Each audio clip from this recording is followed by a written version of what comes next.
Well, you want to start? Yeah? Yeah? All right. Good evening, everyone. How are you? I just want to comment on what my friend just said. He says, you grew your beard, right? See, this is funny. Basically, I hadn't been into the East Coast a couple of years ago for a while, and when I got back, my hair was longer, so people were saying, "Oh, you're growing your hair." I said, "Yes, I'm really doing a good job growing my hair," and I joined a group, and we grow our hair together, and I find that with the it grows quicker, faster. But it's sort of funny because all you do is just don't cut it. But the language implies that we have something to do with something we have nothing to do all day. Just that nonchalant little statement, you grew your beard like I actually grew the beard. Yes? The same thing. The language is one of the main facets of the deactivity of the disease of alcoholism. Yeah? How your life is framed in language is that you're the doer of a lot of things you have nothing to do with. Yeah? It's sort of like me thinking that I just ate at Azteca, and it's pretty heavy food. So let's say I was sitting here and I realized I just ate at Azteca, and then I'd have to take a break to go and digest it, and this is going to take a while, man. There's a large plate of food, and so I'll have to cancel the meeting tonight because I forgot to digest that pizza I had last night in Philly, and it's backing up, and I got to go home and digest. Now everyone would laugh and think, "Ha ha ha! You're not digesting your food," but you believe you're the thinker of the thoughts. Much subtler process of the brain and the body. Much subtler, yet you take yourself to be the doer of that. But you don't pump your heart, beat your heart, you don't pump your blood, you don't digest your food, you can't even shit when you want to shit a lot of the time. Basically, whatever power is available knew not to give us much power. Yeah, because this is totally involuntary. If we had to do the heart beating, we would never have made it past the first day. Yeah, we would have forgot. Somebody would walk by and, we forgot beating the heart. Yeah? So this language, it's so subtle, it sounds so nonchalant and innocent, but a lot of times people are implying, and your head is constantly implying, you and I have something to do with something we have nothing to do with. Yeah? And I'm telling you, in my own experience, now you can entertain it or not, but I feel like you have the right to hear it. In my own experience, in the process of recovery, I came to a point where my mind opened up and I saw self as a foreign installment, the idea of self. Where there's pages upon pages where it talks about self is what has defeated us, self is the big killer, and you can't get out of it with any human power. You have to seek a power greater than self. Yeah? When it dawned on me I was not that, and how it was constructed, it came upon me that it's more like a parasite, yes, obviously. If you've ever had it take you over, it's a pretty hostile takeover, yes? And if you haven't, let's say you were in Milestone for 2 months and you were freed, or at least the parasite was kept at bay by the we, and then you left, and then it was on you again, it would feel like a possession. It would feel like something took you over, yes? You're here 3 months, maybe there's not enough room for it to take you over. You've got a lot of things to do, and the we is pretty strong, but usually the biggest problem of a 28-day program is the 29th day. It's when you leave the program, then you're sort of you're overmatched, and you're powerless over it, and it takes you, and for me, I spent 2 years in a program, and it took about 1 day, 2 days to have me back out there.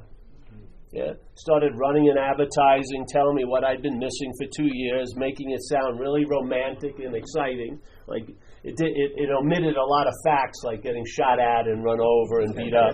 But it was like very, very romantic. Oh yes, all those lovely junkets with all my junkie friends. You know, it was all bullshit. But I bought it and I drove down to a bar and I ordered a beer, the first one I had in 2 years. Yeah, 2 years. I didn't touch any alcohol or drugs, 2 years. Ordered the beer, I'm obsessed so much with myself, I'm thinking the bartender, has gotten my newsletter for the last 10 months, and I should not be having a drink, but he doesn't know me from Adam, and he gives me the beer, I bought it, and I was sitting there, and nothing happened. I felt like I had immunity, yes? So what I did I ordered another beer. Halfway through the second beer, it wasn't enough for me. I wanted more, whatever that more means to you, yeah? And I looked around the room, and I had no intention of looking around the room for more as I walked in. But as soon as I had that drink, there I was again, yeah? And the same old guy who used to sell more, so I had like a franchise there, he was still there. I kissed his ass enough. It's funny because when you buy a pair of pants, you don't kiss the ass of the salesman usually. But if you buy cocaine or something, you got to listen to their life story. They fake it like they're going to give it to you. And then, oh, no, let me tell you what happened and you're fucking dying. But, talking about dependency. And so I bought this little quarter gram. I went out into my car. I had bought a Toyota Corolla, which I lost 2 nights later, and I did a line of that stuff, and it was like that movie The Shining with Jack Nicholson breaking through the bathroom door at the end. The Here's Johnny. It was just like that. That fucking jockey hadn't ridden me for 2 years, and I could feel it climbing back on. And then the barn doors were wide open, and it ran out, and I went on a fucking 10-month run. That was the only reason why, because I had 2 years of health, brought about by being in Delancey Street for 2 years. I went on this 10-month run, and I washed up.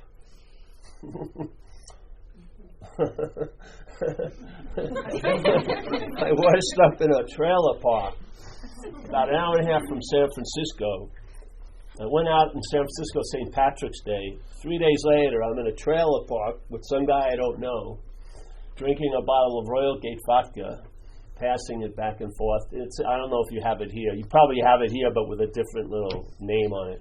But it's like 80 cents a pint. It's very cheap. It's vodka in name only. I don't know what the fuck it is, but it destroys brain cells pretty fast. So I was drinking this thing, and, I was pretty damn hopeless. I'd spent 2 years in a program. I'd gone back to college.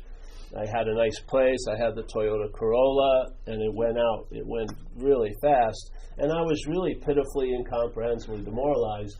And I had basically stabilized there. I was just figuring, I'm going to try to stay as high as I can until the next time I park at an institution, jail, or death, because that's where I'd been going for a while. So I had no idea. So I had this. I was drinking, and I looked at this guy. I said it the other night. He had a big face with bulbous nose and varicose veins. And I said to myself, this guy's a bum, And lo and behold, he was looking back at me like I was a bum. And that was the moment of clarity. Something happened. It was like a wrench was thrown in that works, and I call it selfing. That's what I call it. It's the activity of the alcoholism. It's constantly talking to you, as you, about you. And it stopped for about 4 minutes, 5 minutes. I don't even know how long. But something happened, almost like a portal opened up. And some information downloaded. And it was just a big CNN news, headline with no story. And the headline was, I'm fucked, And now I'd been fucked for years. But I didn't really know it. I knew it mentally, but I didn't know it in the innermost. Yeah, that's what it says. I'm not that wild about the first step where it says we have to admit. I like in the other part of the book where it says you have to admit to your innermost self that you're alcoholic. Because I had admitted many times I was an alcoholic and a drug addict, tons of times. But it never left the mental state, and that's where the self reigns supreme. It had to go deeper, and there is deeper in you. There is deeper. And it went in, and it made an impression. And then suddenly ideas came in that weren't there 4 minutes before, and I walked out of that place, and I've never had a drink since, 26 and a half years later. It set off trains of circumstances, this portal, this download, and in the next morning, I was at an AA meeting the next night at 8 o'clock in a Salvation Army men's meeting. on Army and Valencia in San Francisco. And my girlfriend, this ex-girlfriend of mine, after I had this download, I walked out, I called Delancey Street, and they wouldn't have me back because they had been following my newsletter. They said, no, you can come back in a month and have another interview, but that doesn't mean you're guaranteed to get in, but we'll interview you again. And the first, honesty had come in this download, and I said the first honest thing in 10 months, and that is, I don't think I have a month, there was a real strong sense of terminalness, Yeah, I was like on borrowed time, so to speak. So I called up this woman who I used to party with, and obviously, conveniently, she was a nurse, which many of us end up with, And it's funny, So it sounded I was pretty humble and stuff, and so she said, "All right, I'll drive up and get you," And in that hour and a half, I had an alcoholic recovery. I wanted to get loaded again. I forgot all about the download and the moment of clarity. But the download hadn't forgotten me. And it had set off trains of circumstances that I couldn't stop. And I got in the car, and I just immediately started to try to talk her into getting some drugs because I had no money or alcohol. And I had the old formula of, all right, let's get the alcohol, get the drugs, rent the hotel room, get the dirty magazines, and then we'll have a great time. And she had had those times with me. They weren't so great for her. So she said, "No, we're not going to do that tonight. You've got to go to an AA meeting if you want a place to stay." And that's what I wanted, because I had nowhere to go. Didn't have a pot to piss in. And she took me in my first meeting, and she couldn't come in because it was a men's meeting, so she dropped me off at 8, got me back at 9, took me back to her place, and the miracle happened when I fell asleep because I woke up and something had really changed. That giant, powerful urge to escape wasn't as strong as it usually was, and I had other ideas, which was, I better call this AA up and see if there's an earlier meeting, because I'm not going to last till 8 o'clock at night, I better find if they have an earlier one. And they did, at 12 o'clock, 17th and Guerrero. So I went there, and that began the odyssey in AA. And over time, it led me, the more relief you get from the problem, the more you can understand the problem. When you're under alcoholism, you don't know what's really going on. That's part of it, But you can really know alcoholism when you're not bound to it. You can see the problem from the solution, really. And AA is the solution in my life. And it's a communal solution in one sense, especially in the beginning, and then it's an individual solution as the strength gathers. Because what I believe the 12 steps do is they diminish a mental condition. Alcoholism is a mental disease, where Bill W. says the problem is focused, there's something like that in the mind, So alcoholism, you can't take an x-ray of it, you won't see it on an x-ray. Maybe you'll see the bloated liver and shit like that, but you won't see the alcoholism. And it's, to me, a parasitical mental movement, Once it's in, it's difficult to get out. And it has an incredible strategy to convince you, almost sort of like, how some parasites will sting you and then you can't move anymore. And then the one insect drags the other insect to its lair and then the babies eat it, The thing's awake, but it can't move anymore. Well, the parasite of alcoholism does something similar. It convinces you that you're it, Its presentation of you becomes you, for all intents and purposes. And you really fucking need a drink. And you really need to do another shot, And you really need to get out of here, And on and on and on and on. And suddenly, we become identified with that, let's say, K-alcoholic, that station, and we start buying its products. And it's promising wonders, but basically you get shit, if you're like me.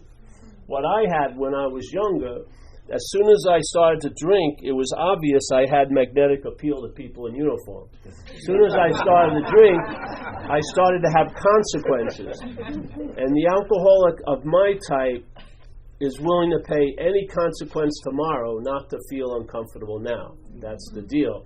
And I feel really uncomfortable with active alcoholism. I do. I feel, you'll hear it, it's a common statement in the meetings where people come in and say, man, I started to feel uncomfortable in my own skin, which is a drag because it's the only skin you're going to be in. Yeah, it's your own one. And so it's a bad place to start a day from that little, it's sort of a disadvantage, yes, immediately. And then it just puts more and more on the disadvantage to the point where you may be solemnly swearing you're not going to do something and then 2 hours later you do it. Yeah. Because you have no power. That's the dilemma. As it says on page, I think, 45, it says, the problem is lack of power. That was our dilemma. Yeah. Now, it's funny he uses the word dilemma. Yeah. He could have said it's problem, but he doesn't say it's the problem, because if you admit your lack of power, if you admit your powerlessness, it's the solution. The dilemma about powerlessness is when you're exerting power you don't have. Yeah? So you're getting frustrated and discouraged because people aren't doing what you want. Your head isn't doing what you want. Your bladder isn't doing what you want. Yeah? Your hair isn't doing what you want on humid days. You know? A lot of things aren't doing what you want. And you're trying to manage and control them into some sense of doing what you want, and it's not working. So you experience discouragement and frustration, and you sometimes get mad and angry and resentful. But basically, all of those are coming from the state of exerting power when you don't have any. So that's the dilemma. If you admit your powerlessness, it's not a dilemma at all. It actually becomes where the source of power gets plugged in. It comes through the plug or the fixture of powerlessness. When you admit to your innermost self that you're not managerial quality, yeah, and that you are willing to turn your outcomes of life over to some other power, and just to show up and suit up and do what you can do, and then we're not in the outcome business, yeah. And then let's just see what happens, and if it seems to work, then you'll grow in faith with the system, and it does, yeah. So the whole point is that the main dilemma in a lot of us with the mental state of alcoholism, it believes it has power because that's its basis for its urge to manage and control. Yeah. If you believe you have power, you're going to try to manage and control. If you realize you don't have power, it's not like you give it up, but it drops away, because that's what happened in that trailer, in a sense. I had a sober assessment that I didn't come to. It was downloaded that I was fucked, and that hasn't changed in 26 years. Yeah, it's the basis of my whole program. There is no debate about all that stuff. I could care less. I am not managerial quality. Yeah, it's just that freaking simple. And you know what? That admittance of powerlessness has opened me up to a source of power where I don't get frustrated and I don't get discouraged, because I can sort of accept where you're at. Yeah? I'm not trying to change you to fit my idea. I'm fitting myself around circumstances instead of trying to fit them around me, which is all about managing and control. And it would be great if you had any power, but the dilemma is powerlessness. That's the elephant in the room. If you're not willing to admit that, you're going to keep bumping your head against a lot of walls. You're going to think they should open up like a door, and you'll try to walk through, and it won't.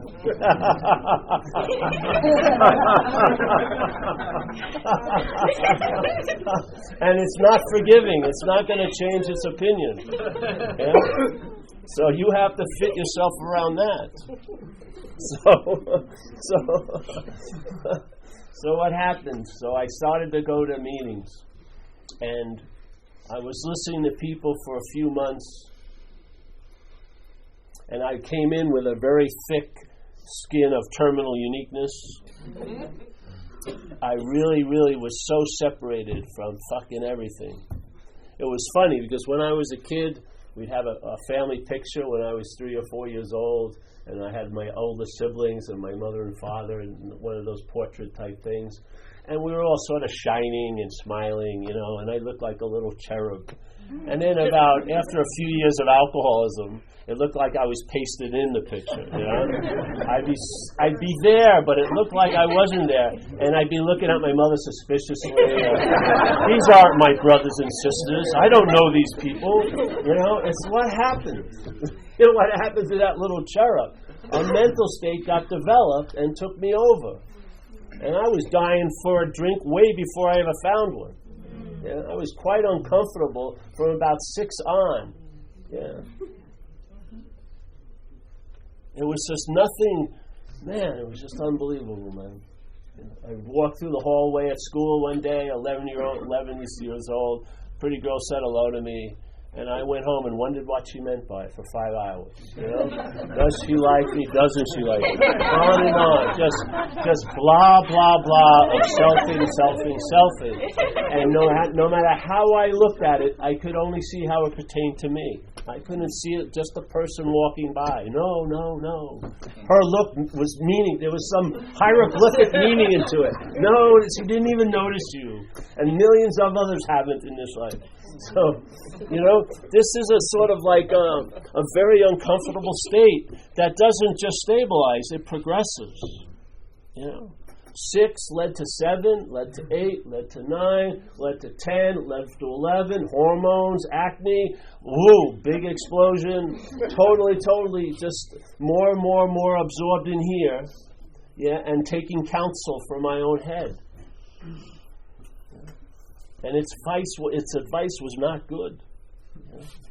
So when I found alcohol, I didn't know that's what I was looking for, but when I found it, I knew that's what I was looking for because it produced the effect I was looking for, which is I didn't give a shit about what that girl meant by saying hello to me. I didn't care what my batting average was. I wasn't taking the mother who got up when I was up at the plate from the stands. I didn't take it personally because I was getting loaded after the game, you know?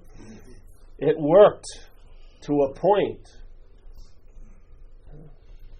So this went on till I was, it just, you know, when I was younger, I wanted to be a marine biologist. After about 4 years of active alcoholism, my idea of success was not to be arrested. Really, that was incredible. I mean, all those dreams just got squished, and all I wanted to do was, I just wanted to keep getting high to avoid what I was so fucking afraid of. And I couldn't really tell you what that was. But I thought it was right here and right now. And I didn't want to be right here and right now. You know, I wanted to have a feeling before you could ever give me a feeling. I want to have a feeling in place. I want to have at least control over this. Yeah, when I can't keep people who I love not from dying, but I can put a feeling in here every day that will produce like a thick skin. Will keep you out, but also keeps you in. It suffocates you. When the mind wants to shut one window because one topic is bothering it, all the windows come down, and it's very difficult to get them back up. Yeah. So I shut down, and I was gone. I remember when my father passed away. I was 9 years old, and the alcoholism really the ism started to really kick in. And I had a nun, Sister Marie Neal. And when I came back to class, I used to sit here, she would be up there, and I was like the third person in the row, right, angled to her. So I used to see her every day. I came back from this event, my father dying, and I had gone up the ass of self really deeply. Yeah? So I was sat in that chair, but Sister Marie Neal looked like she was miles away. I was just listening to that little voice up there that was getting louder and louder, you know. So what happened is I found that drinking and the drugs, it accelerated really quickly to when I hit 16. I got kicked out of high school, and I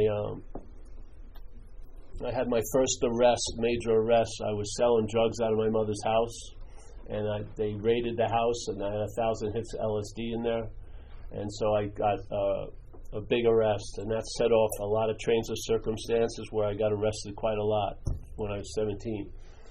So I had to go on a 3-year pre-probation program, 17 to 20, with the all that stuff, urine tests, and nothing stopped me from getting loaded. You know, I didn't give a shit what happened to me. I could wait it out until I could get high. You know, and it didn't. It was just nothing. It seemed like nothing could stop it. So then, at about 28, I was in. I had come back to New York. I lived in Long Island, and I was there in January, and I was staying at my sister's house, and I took her car, and I went out on Sunday night, January 30th, freezing cold, nothing going on. I went to a bar in Merrick Road, Baldwin, Phineas Tees. My friend was the bartender. He gave me some Grand Marnier and a Quaalude. Did that. There was only him and a waitress. I left, went back home to her. And yet I started to get antsy, like I was missing something, like a big party had erupted at the bar. So I got back in her car and drove to the bar, and I never made it across the street. The last thing I remember is I closed the door, the light inside the car, closed the door, and the next thing I remembered, I woke up, and there was my sister-in-law in the doorway, and by her look in her face, I knew I was screwed, and I'd gotten run over twice the same night. Which is a hard thing to fucking do. If you were the doer, if you were actually the doer, that would be an incredible feat. I would be proud of it. But the guy hit me, and he didn't know what he hit, so he backed up to see, and he backed up over. So I was in a hospital bed for 2 months, and then 8 more months at my sister's house in a hospital bed for 10 months. And the parasite was just biding its time until its transportation got better. I couldn't get in that much trouble in a hospital bed, but it was waiting patiently. And then finally I started getting up on my feet on crutches, and I got a job out here, in California, Santa Cruz, California. And, I had a chance to live a new way. And what happened is I just duplicated the same Paul that was before the accident as the one after. But now I'm on crutches selling coke, in clubs. You know what I mean? It was really pathetic, but I thought I had it going on. It really was, seriously. And then, so that went on from 80 to 85. 85. My managing my own life led me to have to be managed by other people, basically. I ended up in a program maybe similar to Milestone, Delancey Street. They have one in New York, I think, too. New York and one city in San Francisco. And I walked in there, and they interviewed me, and they asked me questions. And one of the questions was, do you want a place to stay tonight? And that was what I wanted, And they accepted me, and they said, but you have to make a 2-year commitment. So I said, all right, yeah, sure. No intention, because I would have signed up for the Army for a cop that way. Not gone. You know what I mean? So I was in there, 85 to 87. I stayed 2 years. And, I'm not proud of it, but I thrive in an institutional setting. Really, I do. With people telling me what to do and watching over me all day, I do pretty damn good. I went to college and all that stuff, and I had a lot of friends in there, and we had a lot of fun in a lot of ways. But there was something, after about 16 months, I thought there was something I needed that may not be there at that program. So I was asking, some people live there for the rest of their lives. They have a great success rate, but there's a little, it's an addendum underneath that statement, which is you got to live here forever. Because everyone that's ever left there that I've known of have gotten loaded. But they say we have a 98% success rate if you live there the rest of your life. Now, I like the success rate, but I don't like living there the rest of my life. You know what I mean? So I was asking people in the facility, some vague thing I didn't think I was talking to them, and they had no idea what I was talking about. So I realized something I really needed, which I later found was AA, wasn't available then. Yeah. So they asked me at the 20-month mark, do you want to sign up for 5 more years? And I said, no, I really don't. They said, well, we have a workout program that if you work out, get it, and there's requirements. You find an outside job, you get a checking account, you get a car, and after 4 months, if you find a place to move to, you can move and you'll graduate. And that's what I did, yeah. I started driving a van, delivering hardware to, carpenters and hardware stores, cabinet makers, especially hardware. and I bought the Toyota Corolla, and I got the checking account, and after 4 months, I found a place to move out. And it was a nice apartment with 2 young girls, and I hadn't drank or used. I looked pretty good, khaki pants on and a blue blazer, and And I like to say my realtor was Dr. Jekyll. They like Dr. Jekyll. And I thought I was Dr. Jekyll again. And Delancey Street had told me I was Dr. Jekyll, that the Mr. Hyde period, though rather long, was over. And I was hoping they were right, but I had a strong suspicion they weren't. And these people liked me, and I signed the lease, and I moved in as Dr. Jekyll. That night I got off of work. I didn't know what to do with myself. Time was a big deal to me when I'm out there. I'm just fucking scared. Should have had so much time in my hands. Really scares me. It's like a condemnation because I'm not doing enough for something. So I got home to the apartment and I had like 6 hours before I went to bed, and I didn't know what I was going to do. And my head was running in advertising, all this lovely shit I'd been missing, and that's what provoked me to drive down to that bar. Yeah. I listened to my head. It took me where it wanted to take me. I was introduced to the fuel of the parasite. Do you ever see, there's these things. Look into parasites on the internet. Yeah? Check this out, because they've had a lot more evidence now. There is a parasite, and this is what I see alcoholism is, but it's a mental one. There's a parasite that's in most animals. They call it toxo. It's such a heavy-duty one. And it's in mice and rats and stuff. But the only place it can procreate is in the stomach of a cat. Yeah? So it's in the mouse and the rat, and when the mouse and the rat sees a cat, they run towards the cat. The parasite jacks into their head and overrides a huge instinct, and they actually run towards the predator, so that the predator will kill them, and then the parasite will meet its lovely mate in the cat's belly. Isn't that incredible? All the while, if the cat was self-centered, it would think it was doing it. But it's the parasite jacking into the head of the cat, driving it exactly the wrong way. Yeah? The cat's probably thinking, the cat must have been fucking surprised as hell. What? Rats and mice are coming at me. What? Eat me. What? Yeah? It's fucking amazing. Why do you think we're so different? Do you think you're so different? You're taking over every freaking day by tons of things.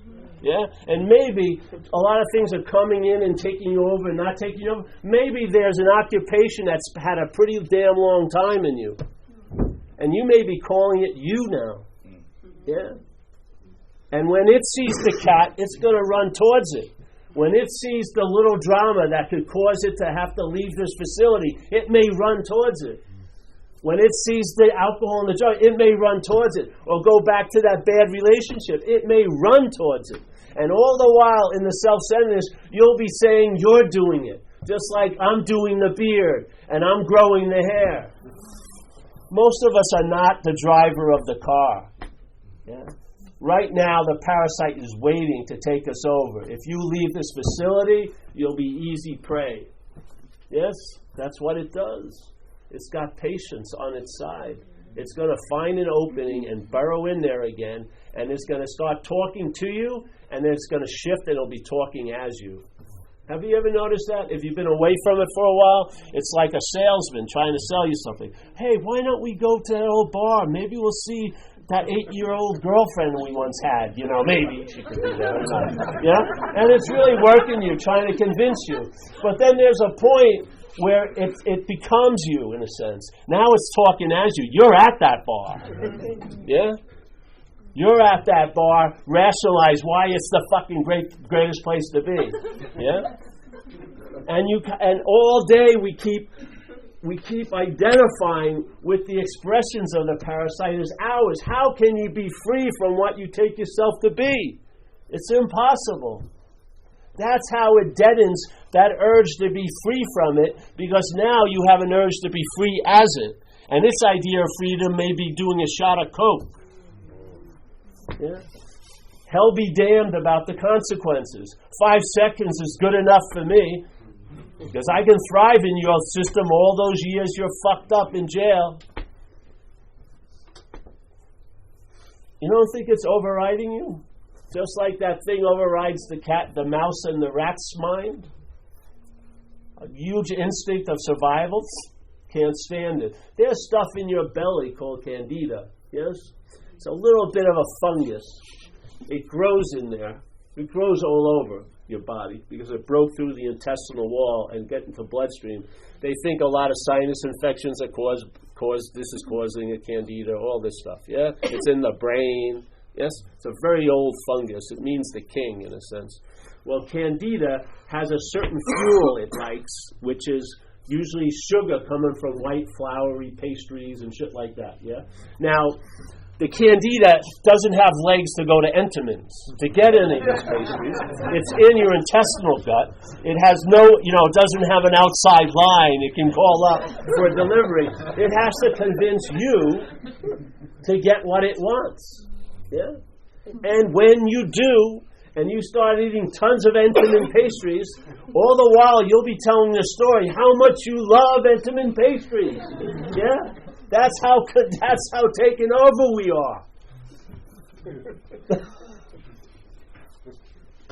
Now, if it is a mental parasite, or if it is a foreign installment, what possibility arises if that's the case? The possibility that you can be free from it. Free from it. Because it's not working trying to be free as it. Because it's the idea of freedom isn't your idea of freedom. And it's got the stronger idea. You know? When I was sitting there, I wasn't sitting at a coffee table looking at my vacation opportunities, and then I suddenly fell upon a brochure for Delancey Street. Oh yeah, I think I'll take a 2-year living with all men in a fucking, No.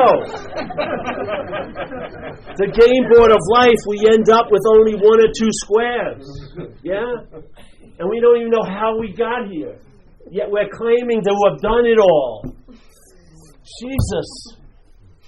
In the first step, it says we are powerless over alcohol. Yeah? Now you want to add drugs or whatever, it doesn't matter. But powerlessness, that was the dilemma. So we are powerless over alcohol. Now, what would be a good example of powerlessness over alcohol? Let's say you're dancing with a gorilla. You're going to stop when it wants to stop. Yeah? In other words, your say has no say. Yes? All right. It says a lot of people believe you have to do the first step perfectly in AA. Yes? You've got to be clear. But how perfectly are we doing it when we keep feeling guilty and shame for what we did under the influence of alcohol and drugs, even after we've cleaned it all up and we're accountable for all the amends? We still feel guilty and shame because we still believe we did it. Yet we didn't do it. We were led by that alcoholism. We're accountable for what happened. It's like, my dog shit on your lawn. I didn't shit on your lawn. I'm accountable for my dog doing it. I'll get a better leash. But I'm not going to sit and get guilty about shitting on your lawn. I'm going to clean up the lawn and then make an amend and, hope, asking a pal, let my dog not shit on that lawn again. And I'm willing to grow towards that. But no. The guilt and shame constantly regenerating. It's like an imaginary crop that keeps on giving fruit all day.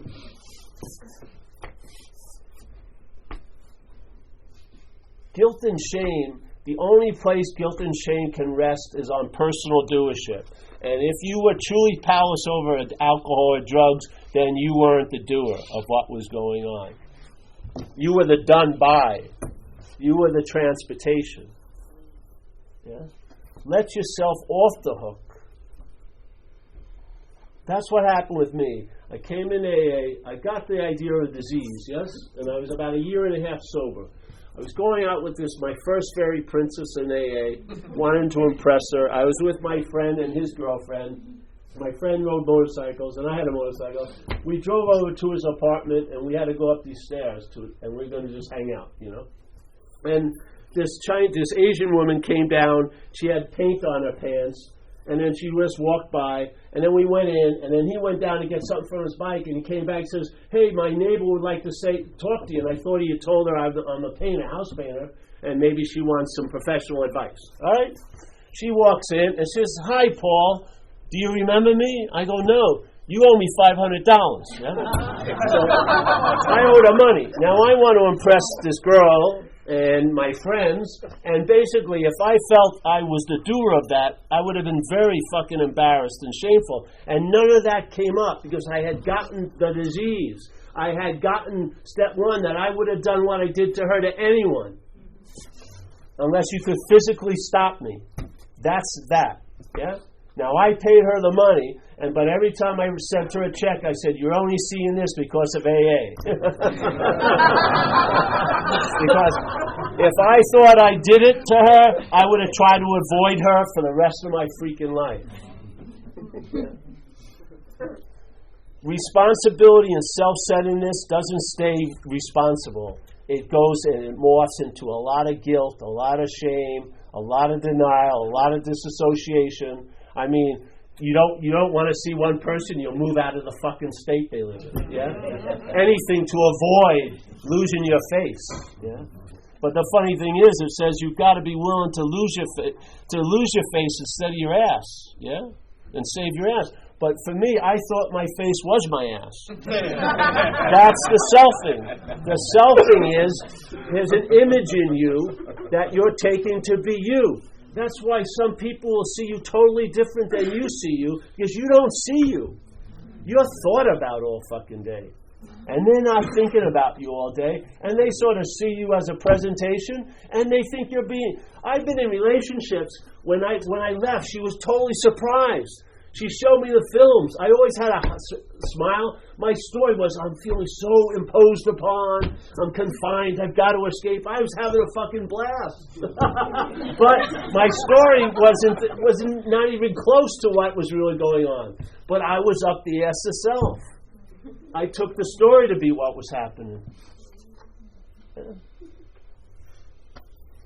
You see it? There's a possibility to be free from it. Not learn another technique to try to get a little relief, but to get a radical relief where they describe it in page 84 that the problem will not exist for you anymore. That's a damn good solution. Yeah.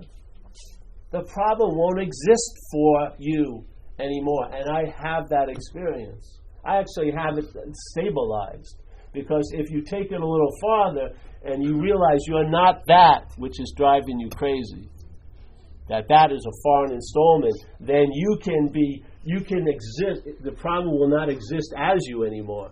And that's what alcoholism is doing. It's existing as you. It's using you for every fucking thing.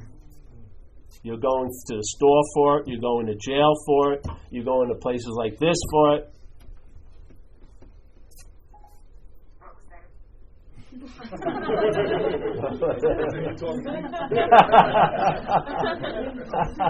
I'm occupied, literally. Well, in a sense, you do get occupied, but a much more benevolent force, the higher power. Yeah, the higher power will move through you and benefit others. Instead of making you a vacuum where you're sucking everything out, you'll be actually putting stuff in. Yeah. And you'll really get the joy of having it by giving it away. Yeah? That's the spiritual modality. You have it by giving it away. And I remember when I first started doing talks, I used to do these fourth step workshops around the country and stuff. And I did them for like 18 years. And I remember I started doing them the third year of sobriety. And every Monday night I'd go to do a talk. Right before I did the talk, I may have been in terrible condition.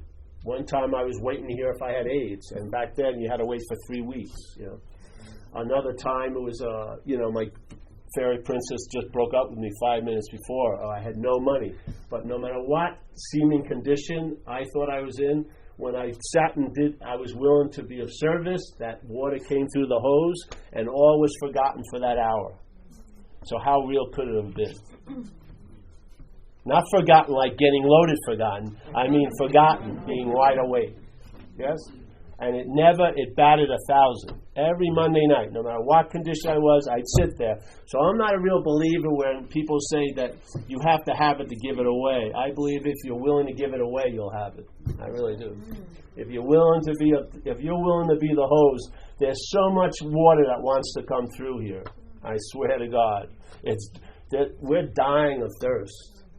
You know how many of us are overmatched all day by this parasite?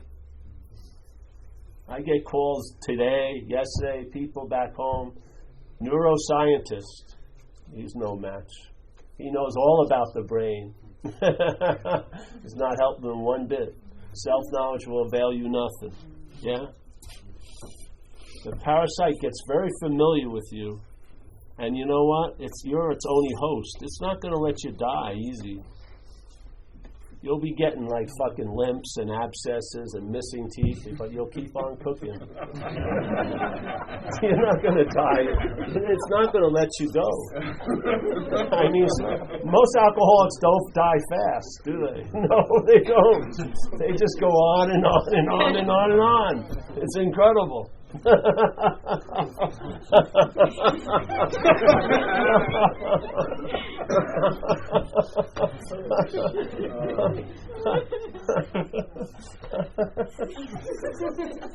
There is a solution. There is a solution. Yeah? Do these steps, take some advice, some suggestions, and if you give it enough time, it will diminish the mental state where the parasite thrives. The parasite doesn't thrive in the physical state, it expresses in the physical state.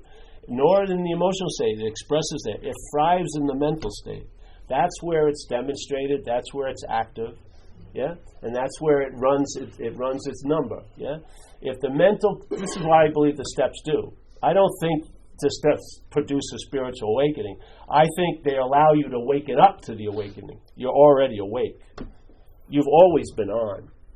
Spirit has always been moving through us every second of the way. Yeah? But we're not conscious of it. We're not enjoying that knowledge. Yeah? So the mental conditions will be diminished by just living the AA designed for living the life of AA and doing the steps. And when the mental state diminishes, the spiritual state starts becoming obvious. Yeah? You're not looking for light now, you're looking from the light. Yeah? You'll feel it like when you see some old timers, they get that glint in their eyes and they feel like they got a nice look on themselves. They've been around a while. They've been on the operating table and they haven't gotten up, and they haven't played doctor. They've just been letting it work on them over the years, and then all the rough angles get worn down, and it's just you can hear when they share, they got some authenticity because they've experienced all the expressions of the solution in the book, They've gone through every one of them. They have felt that, they were placed in a position of neutrality with no thought or effort on their own part. Yeah? That the problem doesn't exist for them anymore. They're not fighting anyone or anything. All this just happens, almost like miraculously. That's exactly what it's like. You may seem to have to do a lot of work at first because the whole point, the mental state is very, very powerful. You've got to weaken it with action. Yeah? Weaken it with action, but it's not, the spiritual state's not produced by action. The walls that are keeping us from it gets taken down by the action. Yeah? That's how AA works. We don't think about it or go through feelings, we go through actions. Yeah? And then the feelings and the thoughts change. And if you can't recognize that what thoughts are alcoholic, go to meetings, like I was sharing before with the terminal uniqueness. After 3 months or so going to meetings, hearing people share, I had to come to only two conclusions. How did they get my thoughts? Really, because I could not believe people, they sounded just like me, thinking, their thoughts, their feelings, exactly how I felt. And they had done some of the heinous things I had done that I thought no one else had ever done. Yeah? So after a while, how did they get my thoughts, or they're not my thoughts? Yeah? And I recognize when I'm in this room, I don't identify with who you are. I don't know who you are. But I identify what's taking you over, because the same parasite took me over. And I know what it's like to live under it, and that's why when we joke, we get the joke. If a normal person was in here, they wouldn't get the humor, because they don't know what it's like to live under that system of thought. They don't.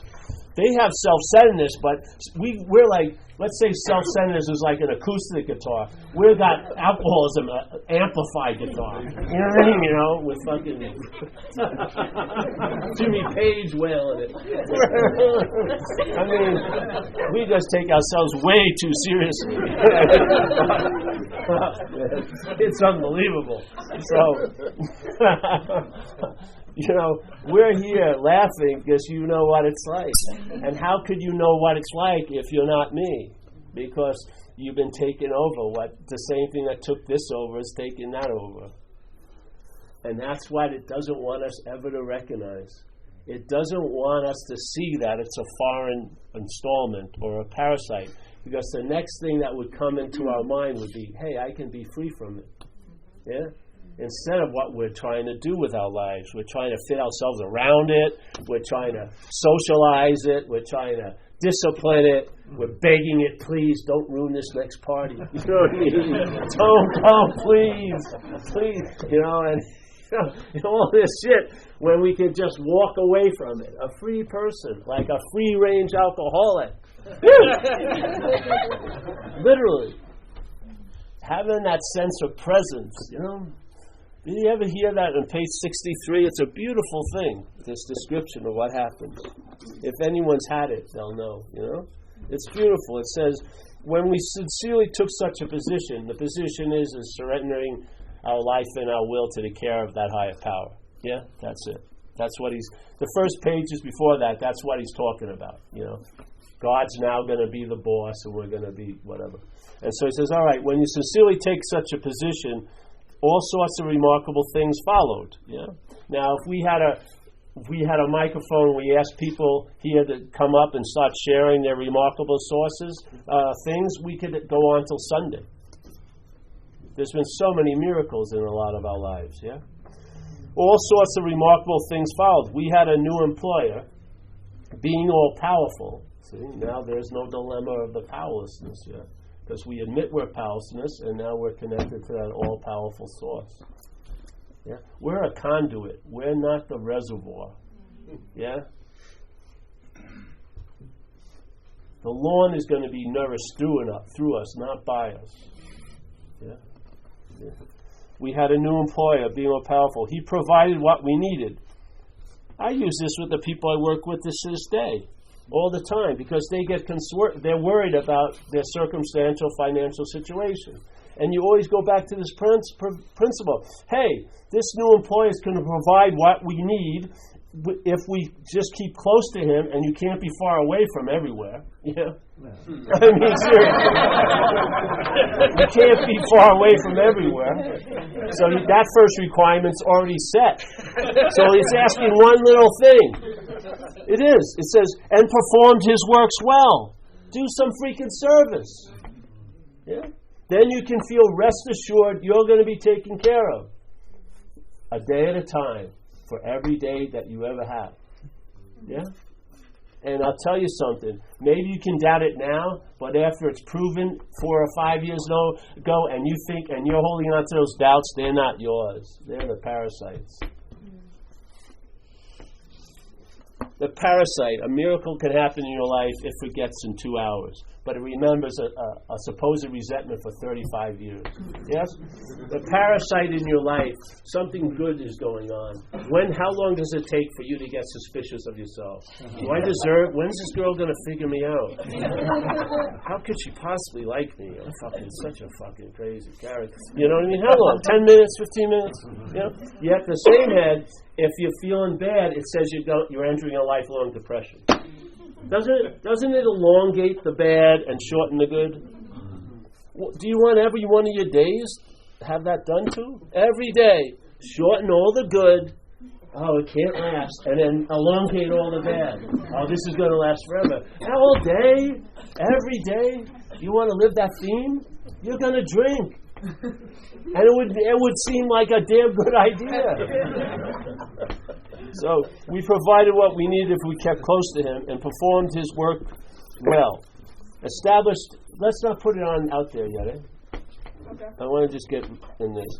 Established on such a footing, this is cool. So you start with the sincerity, right? You're fucked, let's say, and you're clear on that, and that's enough to start this whole ball rolling.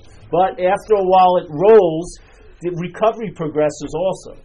So it rolls into the next level, the next state, which is established. So now you're established in the third step, yeah?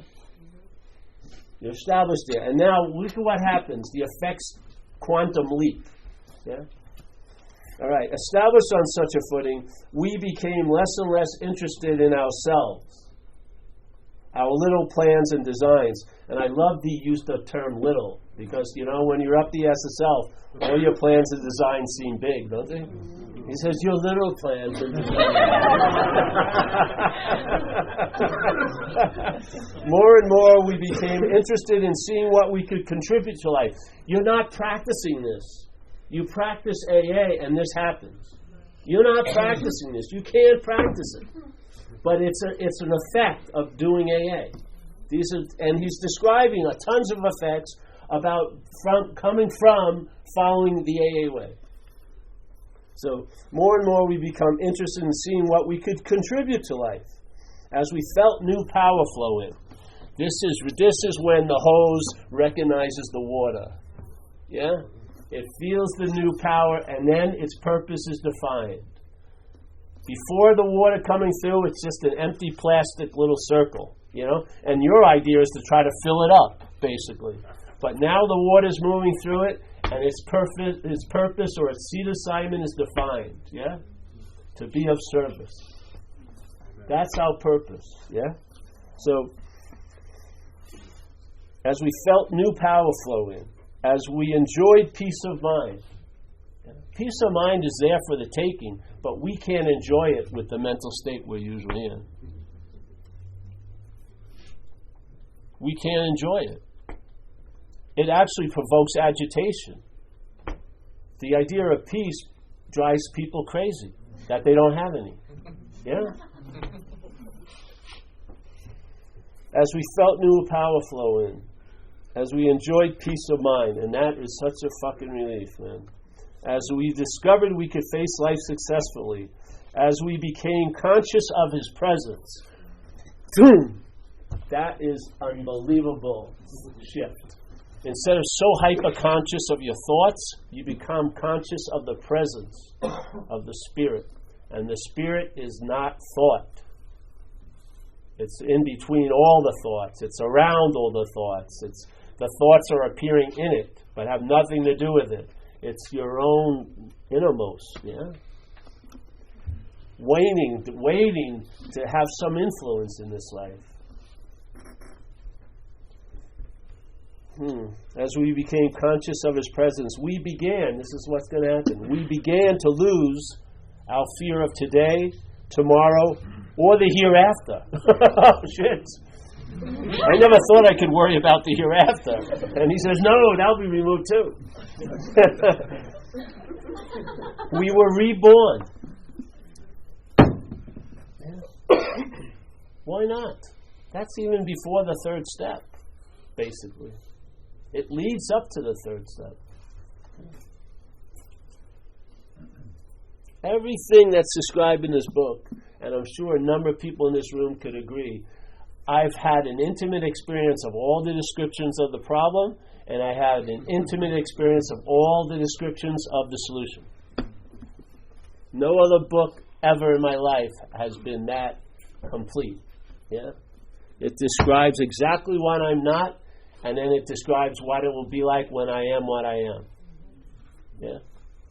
Through the auspices of AA, and all it asks of me is very little, just to perform its works well.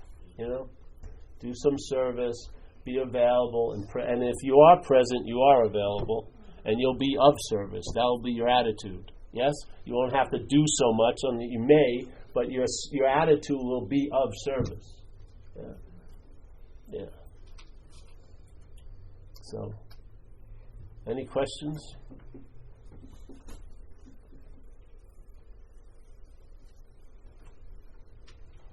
stunned into it. Yes. Well, hallelujah.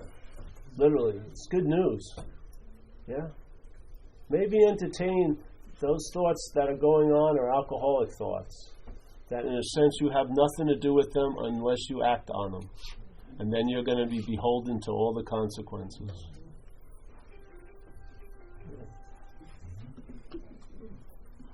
So, all right, well that's it. I'll pass the basket now. Where is it? Oh, you did already? Are we too little time or what? I'm lost right now, yes. Everyone sit down there. I don't know how this meeting goes. I'm an alcoholic. I'm curious I'm curious how you held on to that level of spirituality with the length of sobriety that you've had. Guess I'm not holding on. I don't have a spiritual experience. I am spirit. Yeah? That's the easiest, that's to me the highest level of maintenance of a spiritual condition is to realize you're not a mental condition. And what you find out you are is a spiritual condition. Yeah? And it sustains itself. It grows like electromagnetism feeds itself. You ever know about electromagnetism? Electricity produces magnetism, magnetism produces electricity, and it can go on infinitely. That's sort of like the spirit. Yeah? It's got its own engine. It's self-effulgent. It's light in itself. Yeah? So I go to meetings, I sponsor people, I do things like this, and I'm willing to be the hose quite a lot. And therefore the water rushes in. And as a byproduct of the water rushes in, it keeps the hose pretty clean inside. That's what it does. Yeah? And that feeling of space is the space of the presence of spirit. That all your thoughts are trying to occupy and all your stories are trying to occupy. They're trying to make you a storage unit when you're a conductor. You're meant to be conducting life, not a storage unit for memories and thoughts and ideas of yesterday and worries and concerns and hopes for the future. That's like having a big building with none of the windows open. You know the smell when you're in those things with tons of files? You need windows to open. You need the pulse of your life to be felt. You need the wind of spirit moving through. That's what gives you the sense of aliveness. Yeah, I'm 63 years old almost now. It's fucking amazing. Yeah, I've been run over twice. Both legs I had 8 compound fractures. I've overdosed. I've died. I'm fucking still cooking. Yeah, I'm just infused with the spirit. It's awesome. And there's no the emphasis is not on me at all. It's the possibility for us. If, there would be no way if this was mine that I would share it with you.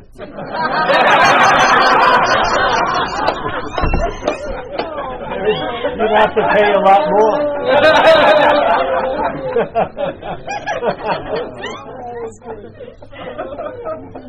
Yeah.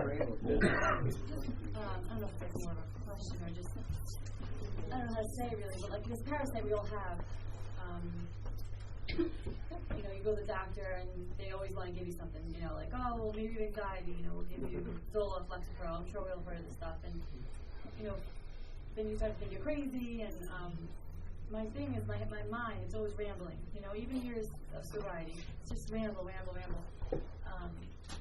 I'm always thinking of the next thing. Even when someone's talking to me, I'm like half listening, but I am listening, and it's just always going. And I know I have anxiety. Like I suffer since a little girl with that. That's why I drank. But the thing is, this parasite, like the more you get sober, the more you give it away and help people. Is that how this mind can go at ease more, or do I need medication? I don't get it. I guess I can't ask you. No, because I can't. I don't know your condition, but I know, like it just said there, that you'll lose interest in yourself, and a lot of your interest in the self is presented by the thoughts. Right. Yeah, So you'll lose interest in the thoughts. I'll tell you, there's a huge difference. This is a simple way of looking at it. Let's say we have this, just the word here, money, yeah? If you can read it. I'm not that good at spelling. Money. I wrote money on the board. Right? Health.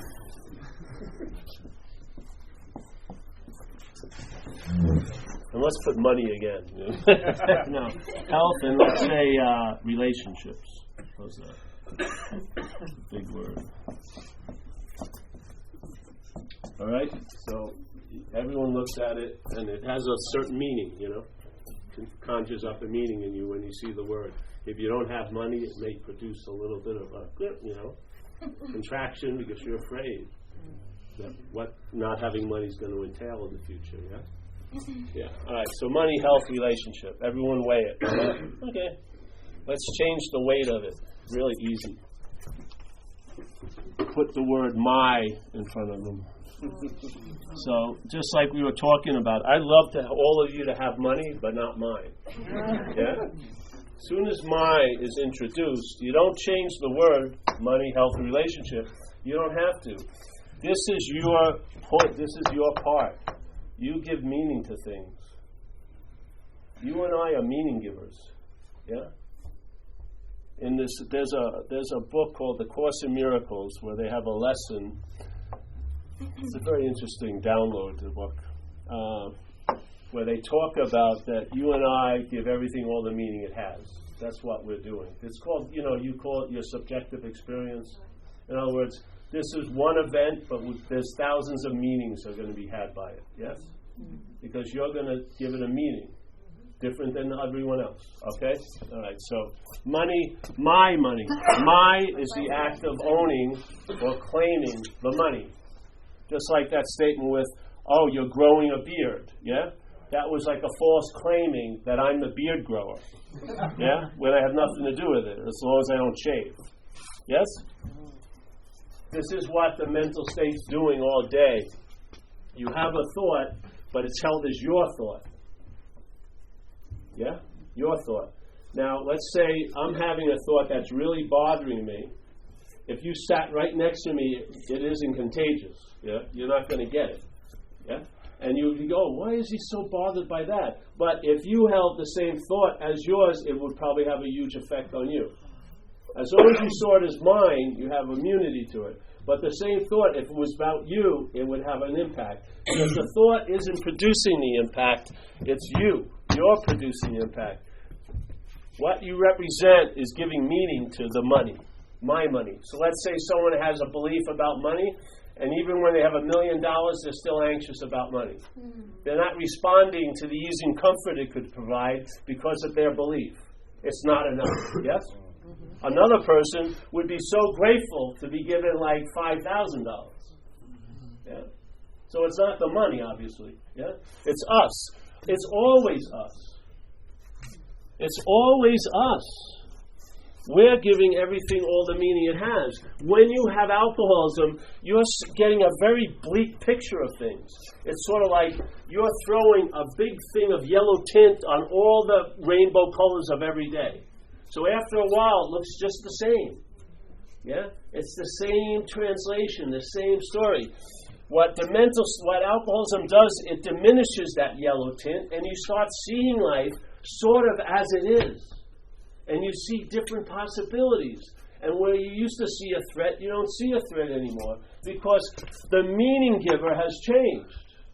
You're now transmitting different meanings to money. Yeah? To relationships. To health. Yeah? Because you've changed. Instead of trying to change these, all you do is change this. Yeah? And admit that you can change it. And then do what we do in this AA, and AA will change this. It will weaken the my, you'll lose interest in your little plans and designs, and you'll gain interest in others. Yeah. And you'll feel the better for it. Like to me, it's a stabilization of traveling lighter. You travel lighter for a long period of time. It's not an experience anymore. You have tons of experiences during the day, but how you travel over them is much, much lighter than you used to. Because you're not giving everything so much fucking meaning anymore. Yeah. And you're not giving it the meaning, you're being used. Let's say you ever hear of the iCloud in computers? Something made up, it's just where all this information is stored, there's no place.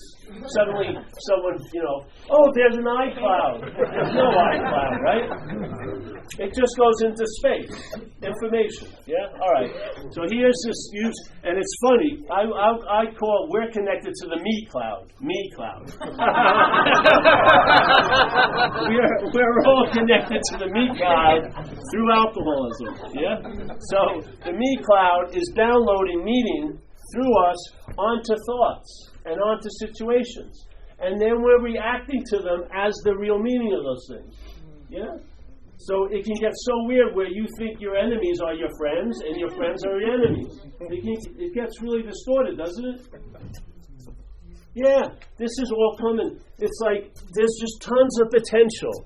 Nothing is taken, nothing finds expression but through us. But it's a possibility. Yeah? And it matters what your contact. Are you contacting let's say the me cloud? Yeah? Well, you're going to fucking need a drink with this shit coming down. You're going to be irritable, restless, discontent, because it's promising you everything but delivering nothing. Yeah? Or the iCloud is a pretty good name because the I would be the spirit. Yeah? Like there's one eye looking out of all of us right now. So if we contact the iCloud, which we can't do, but AA plays the middleman. Yeah? Now, do meanings download, and maybe there'll be a great meaning about what you are. Your inherent stable meaning of being a body will change, and you'll realize you're more spirit than a body. And then you'll travel later. Stabilized. Yeah? Yep.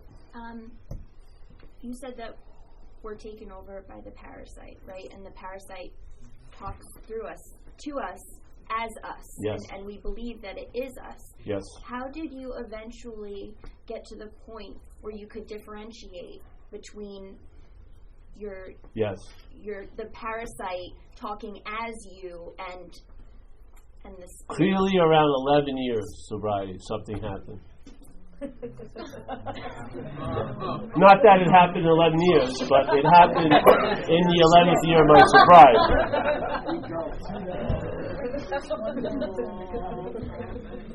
I was doing those workshops, and it got very clear. Maybe it was earlier than that. Maybe the 9th year. Whatever. Maybe the 35th day.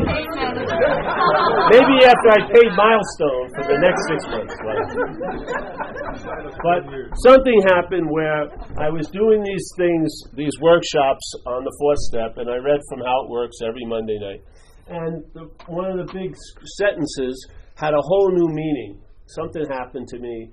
And then all this stuff that I had a sort of stable meaning about, all these new meanings were jumping out of me about it. And when I saw the statement self manifested in various ways, it's on page 64, self manifested in various ways is what has defeated us. It was so clear we weren't self. Self and us. We're us. And then there's this fucking idea of self, which alcoholism has affixed itself to. Selfing is the idea of self is the carrier, and then it's like what alcoholism piggybacks on, and then alcoholism takes over that sense of self, and now you live as an alcoholic or an addict, let's say, yeah? All right, so when I saw this, it was so clear to me, clear as day, that self wasn't us, yeah? And it says, all right, being convinced, which that's what it says, to believe with certainty, I believe with certainty. That self, manifested in various ways, is what has defeated us. Yeah? I said, all right, I'm clear on that. It says, okay, if you're clear, well, now look at its common manifestations. And then the next paragraph says resentment. So resentment is a manifestation of self in my life. It's not yours. The act of being identified as self, or taking yourself to be the parasite, is you call its manifestations through your life yours. So now you're saddled with a resentment with the word my in front of it. It has a huge different meaning than just a resentment. A resentment can come and go and leave no impression. But when it's your resentment, it can be a story of 40 years. Yes?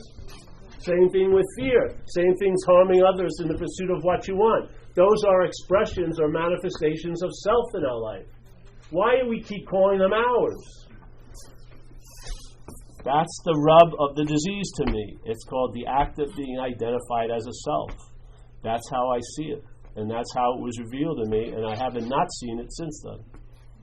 And that's why I come to these talks, to share it with people in my tribe. And I don't give a damn what happens. You've been served the spiritual subpoena. I just knew you have the right to hear it, because I was so happy I fucking heard it. I didn't hear it in AA. I heard it outside of AA. And I wasn't going to leave AA, so I brought it back in, thinking it would be welcomed with open arms, which is not the way it has been received. But I'm persistent, and I have time, so they can't kick me out. 26 and a half years. And I did a lot of service in my life back where I lived, so they couldn't touch me then either. But man, they like to. Because it's not AA. It's so insane. There's a statement in the book, Contempt Prior to Investigation, and we're doing it in AA about new ideas that could be coming into AA and embellishing AA. It says it. We know but a little. People will come after us and add on to this, to the principles. Yes. How about this? This is an add-on. You don't have to have it, but I'll tell you, if it resonates, you feel it in the room. There's fucking authenticity in the space. You can sense it. It's like the silent echo of an aha from spirit. You know when it's righteous. I can sense it in the rooms. And sometimes the rooms are full of fucking resistance. I've worked some bad audiences in AA. What is this?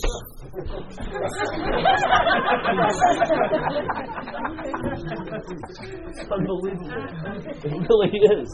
We're the only disease that has a huge reluctance to the solution. It's unbelievable. It's unreally believable how nonchalantly we take this. The hells we've been through. How nonchalantly, I don't have a choice to do service. I have to do service. It works for the mind that I've been saddled with, alcoholic. Yeah? It takes you out of self so that you can get a sense of what it's like to be out of self. Yeah? And you always fucking feel better. Yeah? And what does that feeling like? Oh, I feel bigger, and I'm available, and I sense the presence of the higher power. How amazing is that? It didn't take 1 second to sense the presence, but one condition had to be in place. You had to be out of the S of self. You're not going to feel the presence up there. You're going to need it like a divine proctologist to pull you out, and yet you'll keep running back up there. Oh, I had a sense of presence. No, you are the sense of presence. You're not the experiencer. You are what's aware. You're the awareness of life. It's not in form. It's not a body. It doesn't have a beginning or an end. It's not in Idaho and not in Nebraska. It's everywhere. There's how many billions of people on this planet? There could be 80 zillion billion people, and all of them would be conscious. There is no supply of consciousness. It's infinite. Infinite. There wouldn't be, the 80th billion person got only 50% conscious. No. It would be conscious, running around, just like everything else is, bugs and everything else. Conscious. An infinite supply, enlivening this event, and none of us are it's like the fish not even aware of the water. They're in it all day. They don't even notice that they're fucking wet. And it can go so crazily to the extreme, you'll be studying wetness, hoping to have an experience of it. And you're immersed in it all day.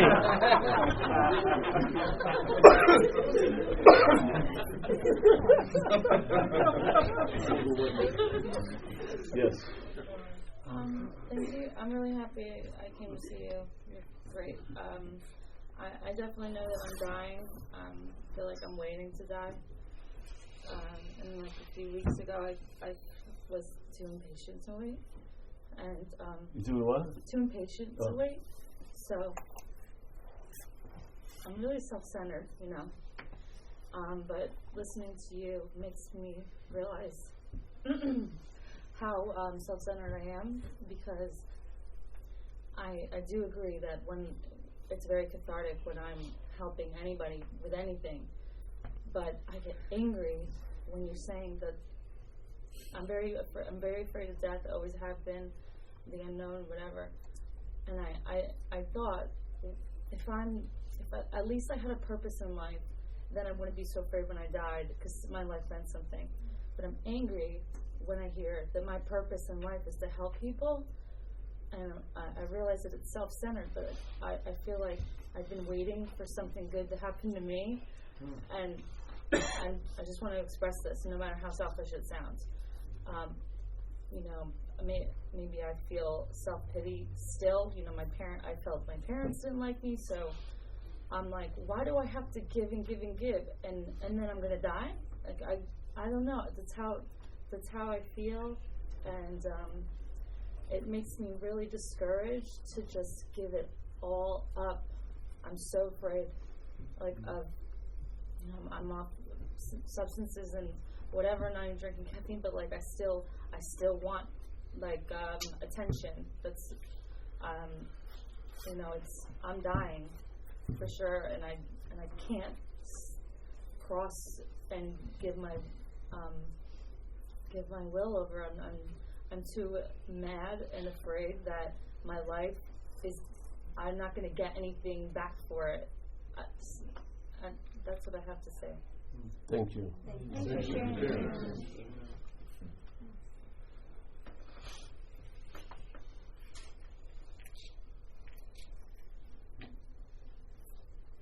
No help? There's plenty of it, huh? Yeah. No, sit with that. Sit with what you said. Yeah. See what happens. One thing, maybe you're not beholden to what's having this incredible description of you. Yeah. Maybe that take you feel so authentic isn't authentic at all. Maybe you would thrive one day giving. Who knows? But we think we're so damn right. And sometimes we want to be so damn right about being wrong. And there's consequences to that. You know, for me, I had to have my ass kicked. I was very, very stubborn.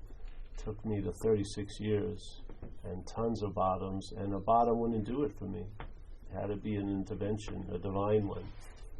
That if that opening hadn't happened and my head hadn't stopped, I would have been probably dead in a couple of weeks, or another institution, or in jail again. And I would have probably kept going until there was no turning back in that life. But something decided to stop that, and put it to a stop, and then start a whole new ball rolling. I'd ask for that power to help you. If you don't see it in yourself, you've seen it demonstrated in others. You know, I would ask that power to help you, definitely. Like you said about being stubborn, I'm so stubborn that I was at a meeting yesterday and people were talking about Bill and Bob, whatever, and I'm thinking to myself, the thoughts that come to my mind are, these people are probably just diehard Christians and they're making all this shit up to have more people convert and be spiritual. That's how I think, and I pray for willingness to be willing, and that's where I'm starting, and I really appreciate everything you said, but I'm so stubborn, and yet I really feel internalized that I know I'm dying. I know it. There's no way I could last. Well, you think you're so stubborn, but you're here. Acknowledge that first. That usually gets overlooked. That you're sober right now, probably. Yeah.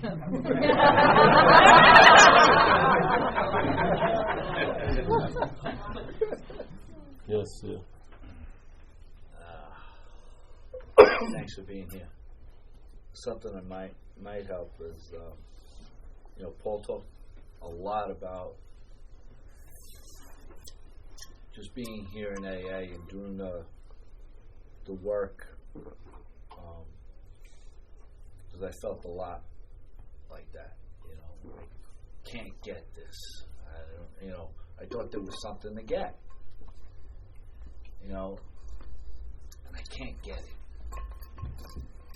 And I'm doing the work, and I'm doing the work no matter what, because I don't have any other choice anymore. Choices were all gone, and I can't go do what I did.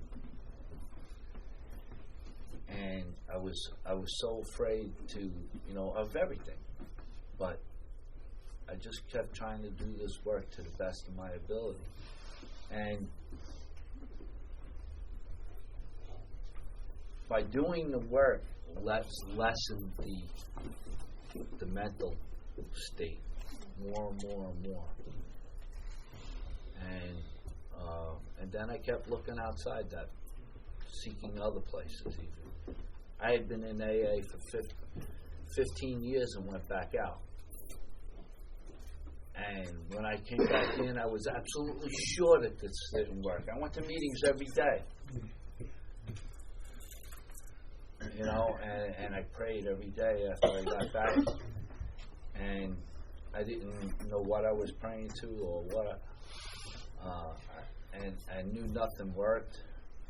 And I don't know. It was something that I had learned here. I knew that I had to give up. I had to give up, and it was so hard to give up, and I didn't even know what I was giving up. Because I was so screwed by something. And I remember reading lots of spiritual books and all of that good stuff, and I'm listening to a spiritual teacher that met her teacher, and she's like, "What do I gotta do? What do I gotta do?" And he's laughing and laughing and laughing because she don't do nothing. And I'm like, what the hell is this shit? And then she's going, yeah, I get that, but what do I got to do? And he's laughing and laughing and laughing. And you don't do anything. And I'm looking at it, I'm like, I feel the same way as she did, and I threw the book down. And I said, I give up. And I really gave up. And there was so much surrender in that give up. It downloaded. And that's all it takes, is really, really give up. I was so afraid of that nothingness. I was so afraid of, what was going to happen to me if I lost it all. And the moment I said to hell with it and gave up, it was all there. It's too vast. And the biggest thing that I get out of it is, the fear is so illusional that it just kept holding me and holding me and holding me. And I don't have to do that anymore. I was so afraid to just let it all go, and I didn't even know how to do that. So that's how the fear is. And then when it finally happens, it happens. It's like, I've really had to give up and not and have faith that it's going to be okay. And it was only because of the mental diminishing that this book had brought me to. And once it happens, the funny part is that all of a sudden the scale just tips over. And like you were talking about before, it's like, the 12th step becomes redundant because I don't have to give this away. I have to give this away. In order for me to keep it, I have to be that conduit. And that is so cool. That's because that's where it's always at. It's where the juice is. You know? But don't be afraid to give up. Or be so fearful of giving up that you finally give up, because there is a breaking point. Just stick it out. Keep doing the work. Keep looking at yourself and find out how foolish I really was running my life, and that when I'm really sick and tired of being sick and tired, it'll happen. Yes. Anyone else? And it doesn't, keep hating AA, but be in AA. You can hate it all you want, just don't leave it.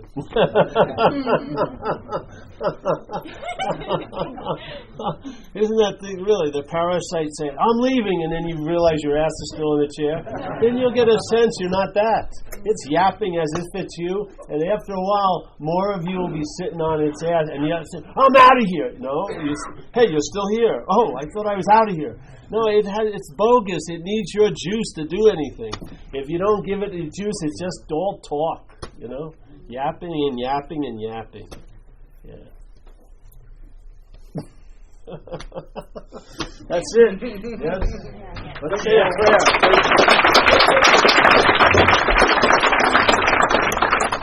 Jeff.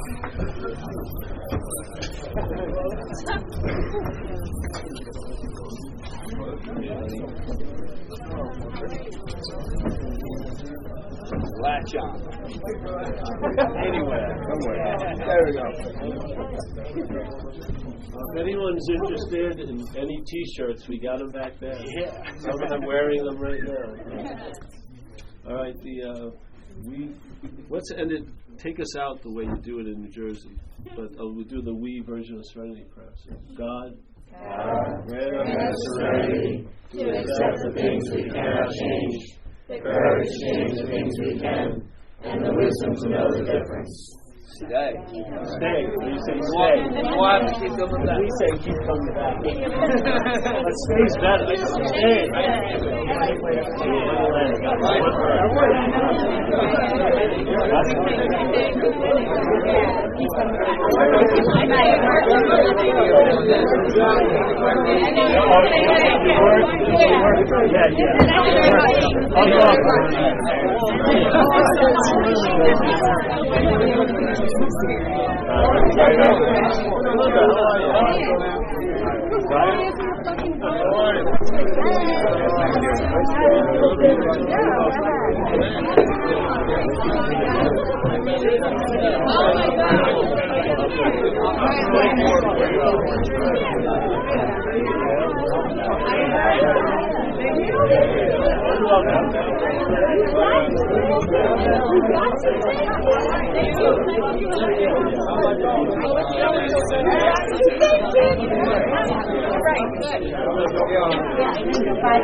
I just like to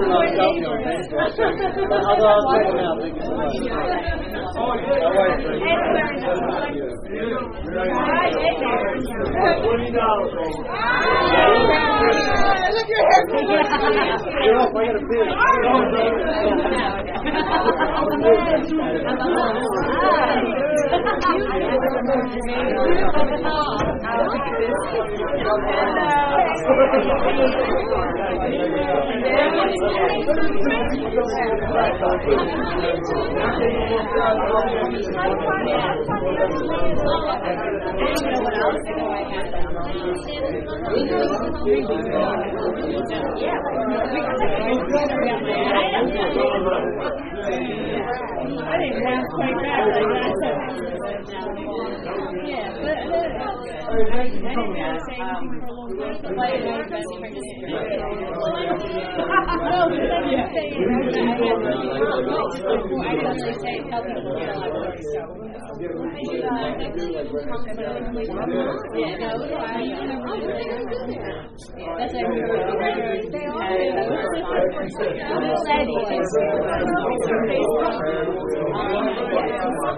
and I'm like, that's your son. That is your son. Me, I think so. I have it on my Abby Prism.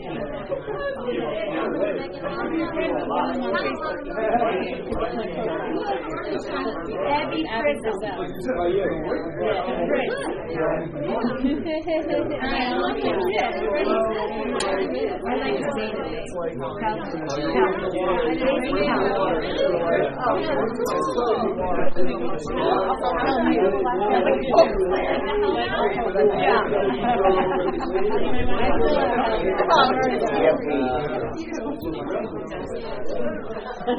whatever is happening.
It's the blackness, you know what it is? It's the blackness. You're like second for you. It's not. It's the black, like, I'm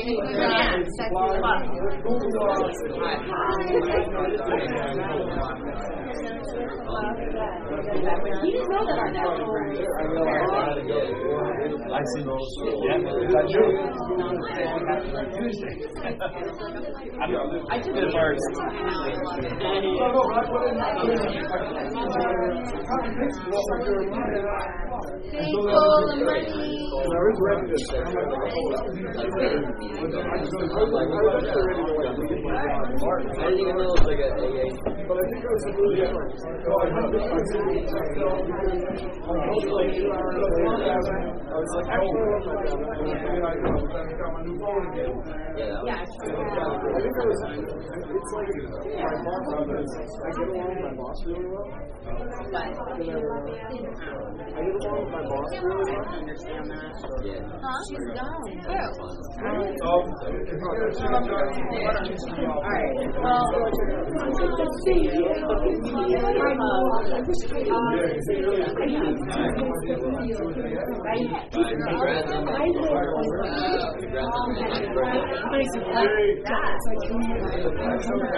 Stick with the winners. Whatever you want to call it. You go, whatever.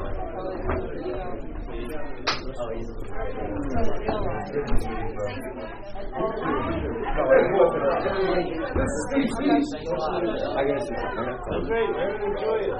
Let's see you don't have to do it. It's already in there. And you can always always knew it was in this guy. The whole thing I recommend the top of the right is reflections on the 12 steps. It's like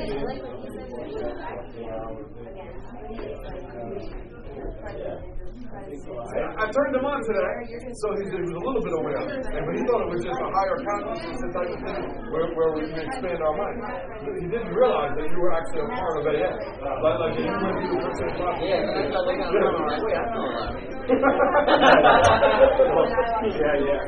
This guy, he wrapped this tree in his car around a tree. And now, what, 2 years later? Take it easy, Dave. Now, 3 years later, like you did it to Wyndham from the very beginning. I met him at his very first meeting. Now, 3 years later, he's involved in top of the class, the whole 9 yards. We have so many of them in And he's aware of the miracle. What's working on it so much, you can do a whole lot with so little. Just a little bit of worry there. As long as you don't let that money become our God, that takes us straight through, man. The selfies that use anything to take you down. Like you said, my disease. It ain't my disease, it's blood disease. It's no longer my disease. Yeah, don't. It's like it's like loving the occupational boss. You gotta be freedom fighter. You gotta be clear it's not you. Because if it's not you, then you can be free from it. If it's you, you gotta socialize and verify. Fit yourself and make sure it doesn't get too freaked out. Slavery.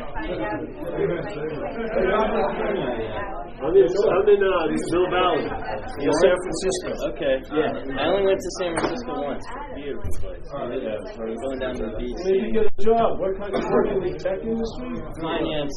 Well, it's big there. Do whatever. Yeah. Big there. Really big there. All right. You saw him when first back to San Fran. Yeah. Orange County really did me in. No, I don't like it down there. No, it really. Northern California. Yeah. I love that Zen bitch. That's why I got awesome. When I see something really stupid, I think of it as a spiritual kick in the nuts. I don't know, but I feel like spiritual kick in the nuts and everyone else. Last line. Instead of the eternal presence, I like salvation. It's a little more. Well done. Irritating. I told my mother. So worthless. Some people get irritated by it. I'm leaving tomorrow to Boston. Nice to see you, girl. Travel well, man. Good to hear you. All right? You know how to get there? I'll go with you, baby.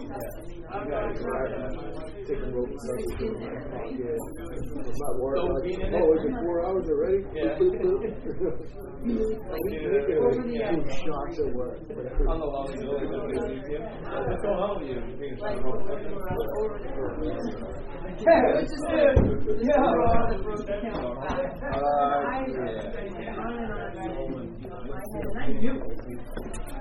Every day.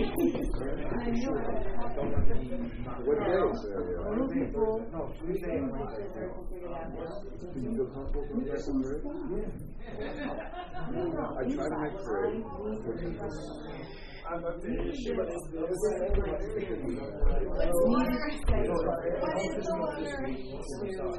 Show it to me.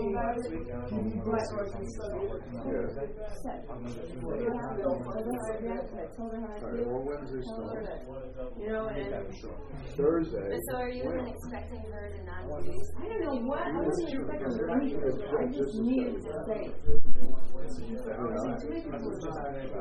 You need to something to say. It's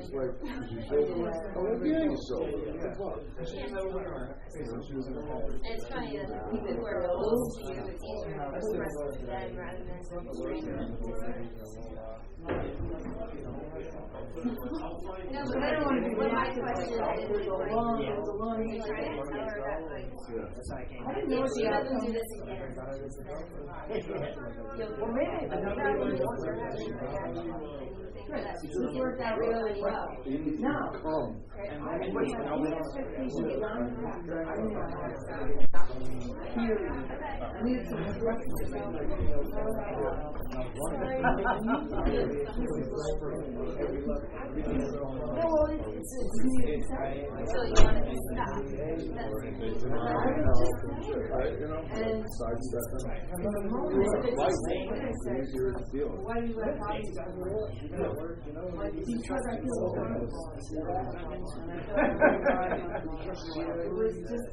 Wasn't this incredible performance? Right. You will see it. And this is such a star. You're going to notice it right away. Like we used to think it was like, you mean? She's the same. We're going to know I'm big in the war, some giveaway. That's what got me. Imagine that. Getting sober the first few years. I saw one time, by the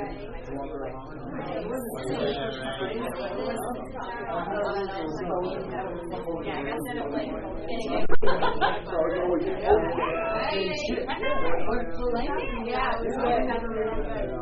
I felt so destructive when I came in here. Oh, you part of the night. We're like that awkward. Oh, shit, I'm the only one to know. Yeah, that's what I'm working on. I miss you guys. I really what? I couldn't I'm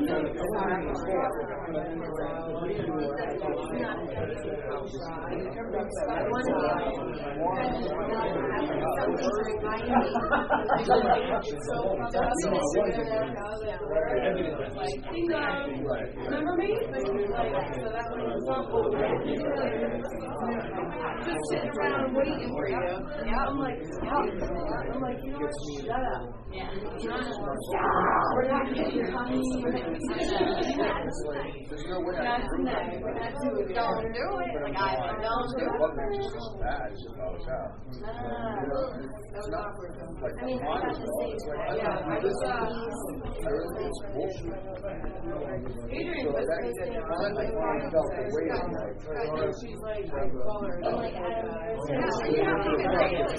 Here, but she's fully engaged. I did quit like 2 weeks left.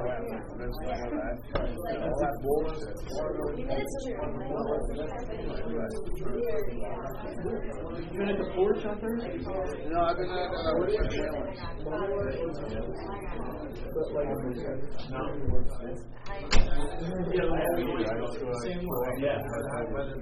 Yeah, the highway. Yeah, by the mall, right? I don't know if it was a mall. It was the highway. Ask these guys. These guys know. Where is 15? I never go to work. No, it's just up through 10. What street was that? A couple lights up on the left. Center Road Drive or something like that. Yeah, a couple lights up on the left. We'll follow somebody. Okay. Because I know we just go up through the residential and then we make a turn. It takes us to a highway. Straight up this street, right? Yeah. Put you on Route 10 and then. Yeah. There's a big turn. I have a way of fitting in. All right, let me. It's really nice if I don't see you guys today. It's really nice to see both of you. We're always back. All this bad relationship that I had like over a year ago. I don't even know. Well, you just surrender to your power. Really. And then see what it tells you what to do. I know. I'm not. I would rather go. It wasn't bad. You know what you just thinking about you with talking about that it was That looks good. Yeah, it's good, man. That is good. We got half of them working at Kirkland with us. I know. Yeah. No. You know what? Like, I said, you guys give him a chance. You know what Steven said about the guy? He says,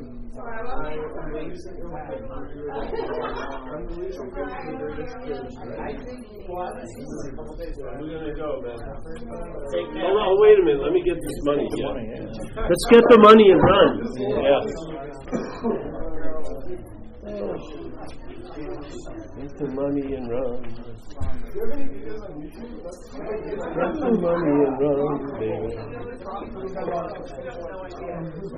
I'm happy to see you, bro. Thanks for all the money and stuff. Oh, yeah, that's right. It was too, like, Yeah. Yeah, there wasn't that much space. Yeah. This was a lot. This fits 90 people. It's great. It was a good crowd. Oh yeah, we got 2 good ones. This was. He was all right. Him and his girlfriend played last night. Yeah, he seemed good. He seems a little out of it in a lot of ways, but you know. He would call me and I would be like driving or in the middle of something and I used to get lost. And I would remember like 2 days later, like, oh my god, shit. Yeah. I can't remember shit anymore. Well, the memory is just like fading. yeah. People's names, I mean, just. That's why you need like a notebook or something. Yeah, no, I did. And contacts. Listen, you need contact numbers. especially with business, because I remember stuff, so I write everything down. You have to. No, I mean, especially when I'm doing these talks.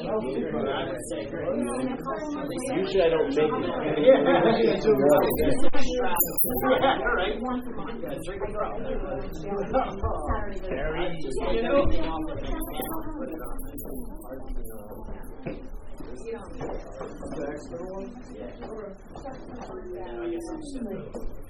Now, potentially, I don't know why you did this thing.